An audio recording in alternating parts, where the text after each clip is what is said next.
What would you do if your phone rang at midnight, and the only thing you heard was your daughter trying not to breathe too loud? That single call changed everything I thought I knew about peace, about retirement, and about how far a father will go to bring his child home safe.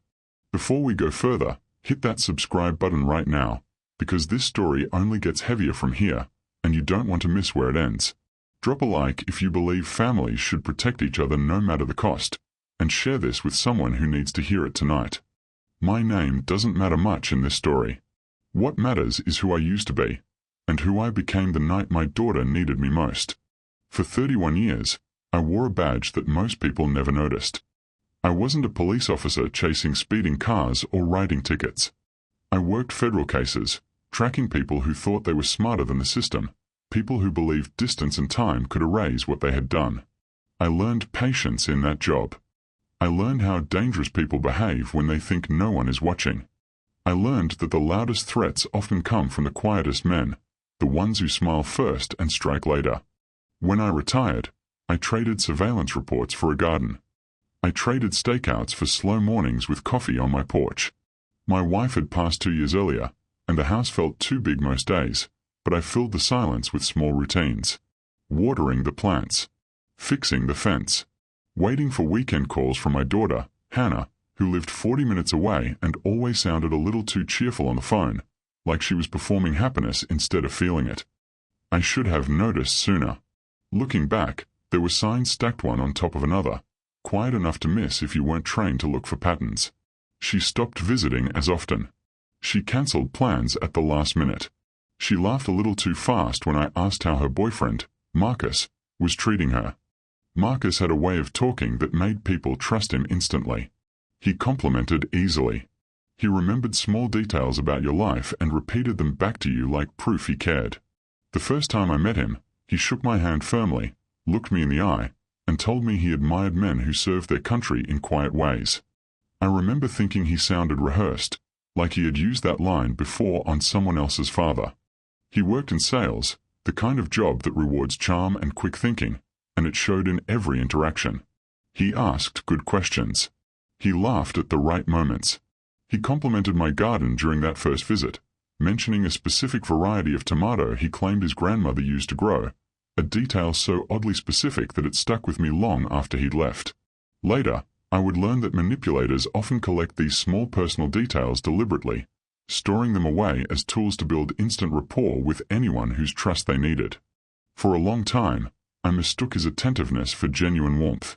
It took months of quiet observation before I recognized the pattern underneath it, the way his kindness always seemed to arrive with an invisible price attached, the way compliments toward Hannah often carried a subtle correction buried inside them, a suggestion that she could be even better, even more agreeable, even easier to love if she simply changed one more small thing about herself. For months, I told myself I was being paranoid. Old instincts don't retire just because you do. But instincts built over 3 decades don't stay quiet forever, and mine kept whispering that something was wrong long before I had proof. Looking back now, I can trace the warning signs across nearly a year, small moments I dismissed at the time as ordinary relationship friction. She stopped posting photos with friends the way she used to. She started checking her phone the instant it buzzed, no matter what she was doing, no matter who she was talking to. Once, during a Sunday dinner, her phone lit up on the table, and I watched her flinch before she even looked at the screen. That flinch stayed with me longer than I admitted at the time. I remember asking her once, casually, whether everything was okay with Marcus. She smiled too quickly and said everything was wonderful, that he was just protective because he cared so much. Protective. I had heard that word used as a disguise before, back when I still carried a badge, back when I sat across tables from men who used gentle words to describe controlling behavior.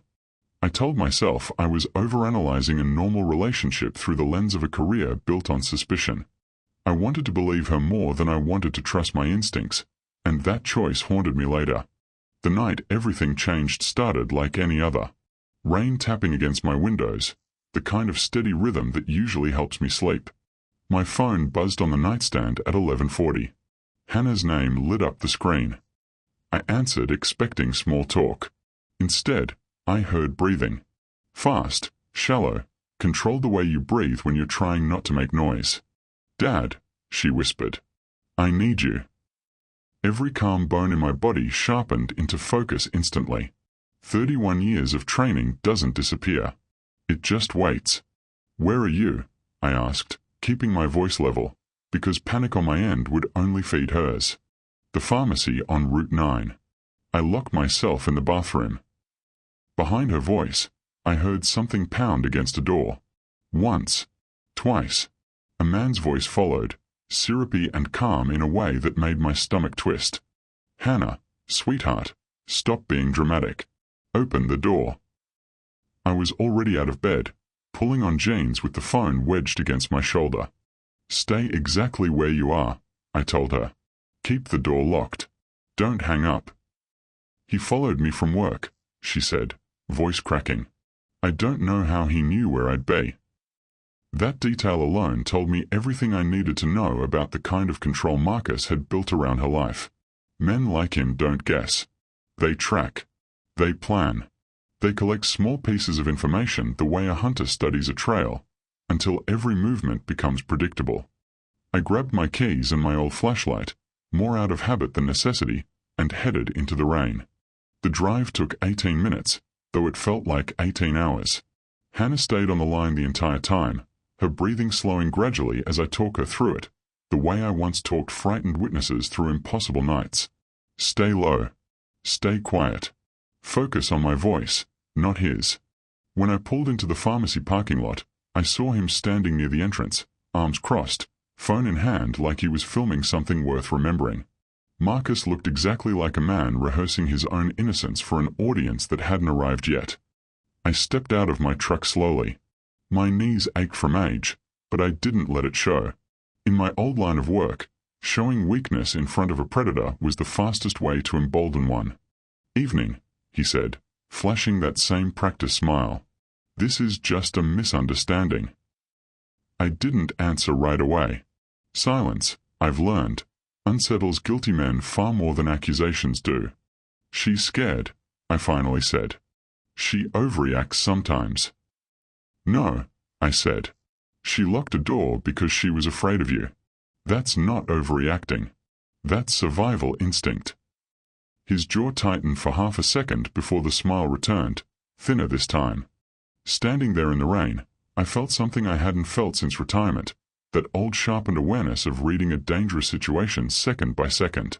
I noticed how Marcus kept glancing toward the pharmacy's security camera mounted above the entrance, adjusting his posture slightly, performing calm for a lens rather than genuinely feeling it. I noticed how his hands stayed loose at his sides, never clenched, never threatening in an obvious way, because obvious threats leave obvious evidence.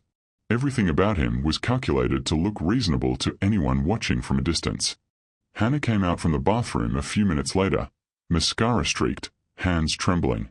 She practically ran into my arms, and for a moment, the version of her I remembered from childhood returned, the one who used to run to me after nightmares. I put her in my truck, told Marcus calmly that he needed to leave, and watched him standing there in the rain, unmoving, unreadable, like a man calculating his next move rather than accepting defeat. That night, as we drove home, Hannah finally broke down completely. Not just tears, but exhaustion, the kind that builds after months of walking on eggshells inside your own life. I thought I could fix things, she said. You can't fix someone who doesn't believe is broken, I told her. If you're watching this and you've ever tried to fix someone who kept hurting you, comment the word understood below, because this story is about to show exactly what happens when patience finally runs out. The next morning, sunlight replaced the storm, but the tension in my house remained. Hannah sat at my kitchen table wrapped in one of her mother's old sweaters, staring at nothing in particular. I don't want this to become a big deal, she said quietly. Sweetheart, I answered. A man followed you, cornered you, and pounded on a locked door. It's already a big deal.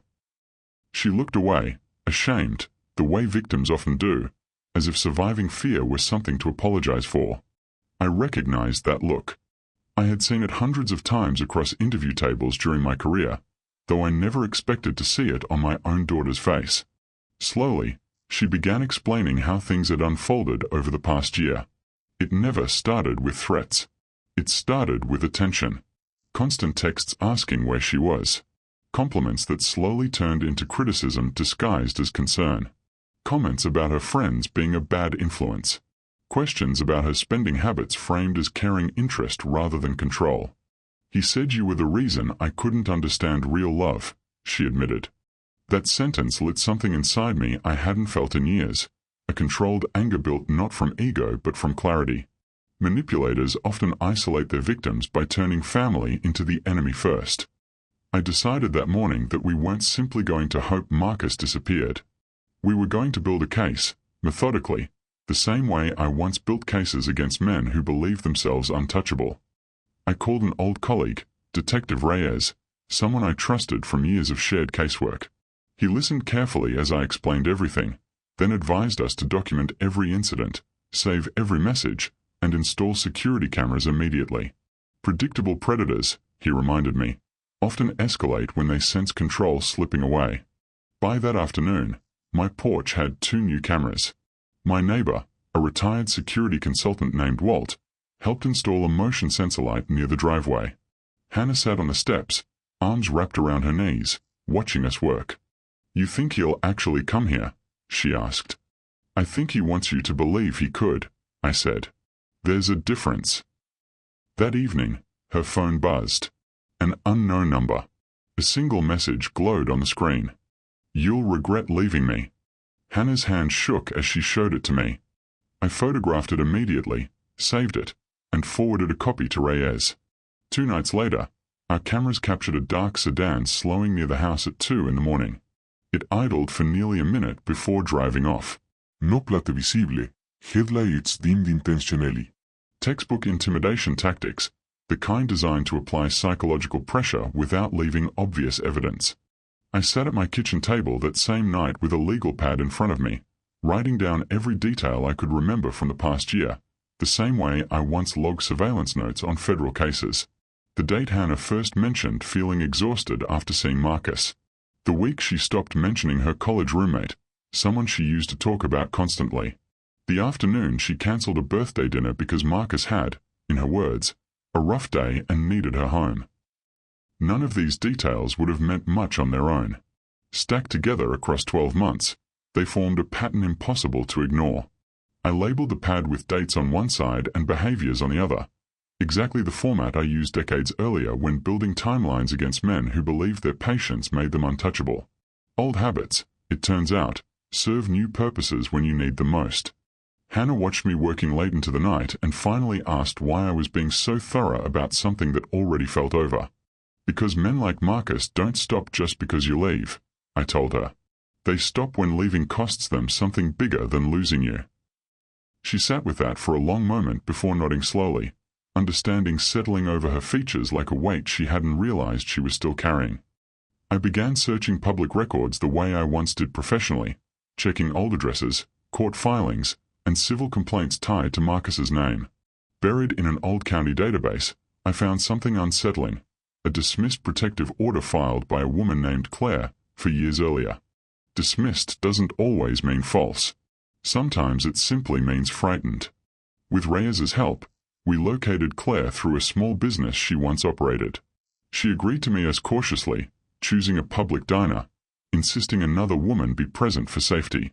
Hannah sat quietly across from her, absorbing every detail as Claire described a disturbingly familiar pattern. Charm first, isolation next, then fear disguised as love. "He recorded our arguments," Claire explained. "Then he'd edit them to sound like I was the unstable one." She described how the relationship had started nearly identically to what Hannah described. Small gifts left on her doorstep. Compliments about how she was different from every other woman he'd dated. Then, gradually, the questions began. Why she'd been late coming home. Why a male coworker had texted her. Why she still spoke to her sister so often when, according to him, her sister clearly didn't want her to be happy. "He never yelled," Claire said, stirring her coffee without drinking it. "Yelling would have given me a reason to leave immediately. Instead, he just made me doubt everything I thought I knew about myself." Hannah's eyes filled with tears of recognition rather than surprise. Manipulators, it turns out, rarely reinvent their methods. They simply repeat what worked before on someone new. When I finally tried to leave, Claire continued, he showed up at my mother's church. Just stood outside during the service, waiting until everyone walked out, so she'd see him standing there. He never said a word to her. He didn't have to. The message was clear enough. Reyes, sitting quietly at the end of the booth, wrote something in his notepad. That's a documented pattern now, he said. 2 separate women, similar tactics, similar timeline of escalation. That matters in court. Claire looked at Hannah directly. You're not crazy, she said. That's the first thing you need to hear from someone who actually understands. Hannah covered her mouth, unable to speak for a moment. I looked away, giving her space to feel that relief privately, the relief of finally being believed without having to prove every single detail first. If this story is teaching you something valuable about recognizing manipulation, smash that like button right now, because understanding these patterns could protect someone you love someday. Armed with Claire's account, Hannah's documented messages, and the mounting camera footage, Reyes advised filing an official report immediately. Marcus, predictably, denied everything, framing himself as the victim of an overprotective father and an unstable ex-girlfriend spreading rumors. But patterns don't lie, even when people do. A week later, Marcus made a mistake that would ultimately unravel his carefully constructed image. He showed up outside Hannah's workplace, sitting in his car for over an hour, watching the entrance. Security footage from the building captured every second. When confronted by building management, he claimed he was simply waiting for a friend nearby, despite having no business in that part of town. That same night, our home cameras recorded him walking directly up to my porch steps around 2 in the morning. He didn't knock. He didn't ring the doorbell. He simply stood there, staring at the door for nearly 10 seconds, as though testing whether anyone was watching, before turning and disappearing into the darkness. The following morning, we found a broken bracelet on the top step, one Hannah recognized instantly as a gift Marcus had given her early in their relationship. The clasp appeared deliberately snapped rather than accidentally broken. It wasn't sentimentality. It was a message. I know where you live, and I can get close enough to leave proof of it. That was the moment I stopped thinking of this as merely a family problem and started treating it the way I once treated dangerous surveillance targets. Calm, methodical, unemotional on the surface, relentless underneath. I contacted Reyes again, this time requesting increased patrol presence near the house. He agreed but reminded me firmly, let the system work, Ray. Don't give him a reason to claim self-defense. That warning stayed with me the following evening when Marcus's sedan appeared again, this time parked boldly at the end of my driveway, engine running, headlights aimed directly at Hannah's bedroom window. I stepped outside slowly, coffee still in hand, refusing to give him the reaction he clearly wanted. My neighbor Walt joined me on the porch, along with Reyes, who had arrived earlier in an unmarked car precisely for this possibility. Marcus stepped out of his vehicle, phone raised, recording everything. Just here to talk, he announced loudly, clearly performing for an unseen audience rather than genuinely seeking conversation. You need to leave, I told him calmly. I have every right to see her. No, I said. You have the right to leave peacefully before this becomes a legal matter instead of a personal one. He smiled that same rehearsed smile, the one designed to appear reasonable to strangers who hadn't witnessed months of manipulation building toward this moment. You think you've trapped me, he said, stepping closer, phone still recording. I think, I answered. You're standing on private property after being asked to leave, in front of a deputy, multiple witnesses, and several cameras. For the first time, his confidence flickered. Reyes stepped forward calmly. Sir, I'm going to need you to step back onto the sidewalk. Marcus hesitated, clearly recalculating. Then, in a final desperate move, he pulled out a second phone. I actually recorded him threatening me days ago, he announced triumphantly, holding it up as though producing decisive evidence. Reyes took the phone, played the recording aloud. My voice, cut short mid-sentence, sounded harsher out of context than intended. Exactly the kind of edited clip designed to manufacture victimhood. But experience had taught me something important years earlier. Always keep your own record. I handed Reyes a small flash drive containing the full, unedited footage from our home security system, capturing the entire conversation without interruption. When played beside Marcus's clipped version, the manipulation became undeniable. His recording jumped abruptly at key moments, erasing context that painted an entirely different picture. Reyes looked at Marcus, expression hardening. "You understand tampering with evidence is a serious offense." Marcus's carefully built composure finally cracked. "This is insane," he muttered.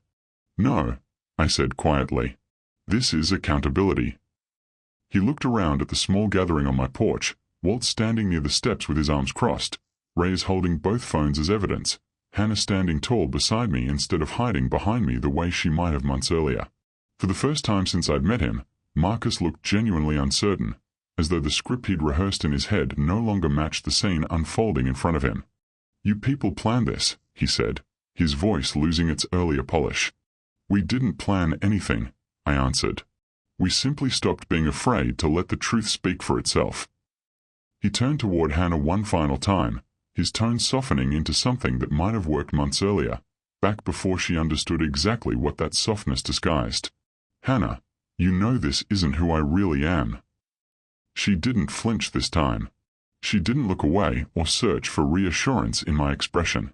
She met his eyes directly and said, "I know exactly who you are now. That's the difference." Something in that sentence seemed to land harder than anything Reyes or I had said all evening. Manipulators depend on their victims doubting their own perception. The moment that doubt disappears, their entire strategy collapses. Within minutes, backup arrived. Marcus was placed under arrest for trespassing, harassment, and evidence tampering, with additional charges pending investigation into the stalking pattern uncovered through Claire's testimony and the workplace surveillance footage. As they guided him toward the patrol car, he glanced back one final time, that same practiced smile attempting to resurface, though noticeably weaker now. "This isn't over," he said. He was wrong. It was closer to over than he realized. If you've made it this far, comment your home state below, because I want to see how far this story is traveling tonight, and don't forget to share it with someone who might need this reminder about staying alert for the people they love. Weeks later, Marcus's legal team attempted a countersuit, claiming harassment and emotional distress on his part. It felt almost predictable by then, another manipulation tactic dressed up as legal strategy. But this time, we arrived prepared with documentation spanning months, messages, timestamps, witness statements, and security footage compiled methodically rather than emotionally. The court hearing lasted nearly 3 hours. Unlike dramatic television portrayals, real justice moves slowly, built through patience rather than spectacle. Claire testified first, describing the eerily familiar pattern of control she had endured years earlier. Reyes followed, explaining the investigation's timeline professionally, emphasizing that no favoritism influenced the process despite my background. Then Hannah took the stand. Her hands trembled as she began, but her voice steadied with every sentence. She described the isolation, the constant monitoring, the fear of being labeled dramatic for simply reacting to real danger. She explained how validation from Claire's testimony had finally allowed her to trust her own perception of events again. "The hardest part," she said, looking toward the judge, "wasn't leaving him. It was believing someone would actually believe me." The courtroom remained silent, absorbing the weight of that sentence. Marcus's attorney tried one final approach before closing arguments, suggesting that Hannah's testimony had been coached, that Claire's account was simply a bitter ex-partner seeking revenge, that the entire case amounted to an overprotective father weaponizing his professional background against an innocent man. It was a familiar strategy, one I had seen used countless times during my career. Attack credibility when you cannot attack evidence. Our attorney remained composed throughout. She reminded the court that timestamps do not coach themselves, that security footage does not hold grudges, and that two women describing nearly identical patterns of behavior years apart, without ever having met beforehand, was not coincidence but corroboration. The judge took a short recess before returning with his decision, and the courtroom held that particular kind of silence that exists only when people are waiting to learn whether months of pain will finally be acknowledged. When the ruling finally came, it confirmed everything the evidence had already suggested. A permanent protective order was granted. Additional criminal charges related to stalking and evidence tampering would proceed separately. Marcus's countersuit was dismissed entirely, deemed unsupported and retaliatory in nature. Outside the courthouse, There were no cameras, no dramatic music, no triumphant applause. Just ordinary daylight, ordinary traffic, and the quiet relief of a father watching his daughter finally exhale after months of holding her breath. "It's over," Hannah said softly. "The legal part, yes," I told her. "The healing part takes longer." She nodded, understanding completely. In the months that followed, life slowly returned to something resembling normal. Hannah began therapy, something I encouraged without pressuring, recognizing that recovery from manipulation isn't linear. Some days she felt strong and certain. Other days, old doubts crept back, questioning whether she had overreacted despite overwhelming evidence proving otherwise. I stayed close during that process, not hovering, but present enough to remind her that safety wasn't temporary this time. Looking back on everything, I've realized something important about protecting the people we love. It rarely resembles dramatic rescue scenes from movies. Most of the time, protection looks like patience. It looks like documentation. It looks like refusing to react emotionally when someone desperately wants you to. It looks like believing someone fully, without demanding proof they shouldn't have to provide in the first place.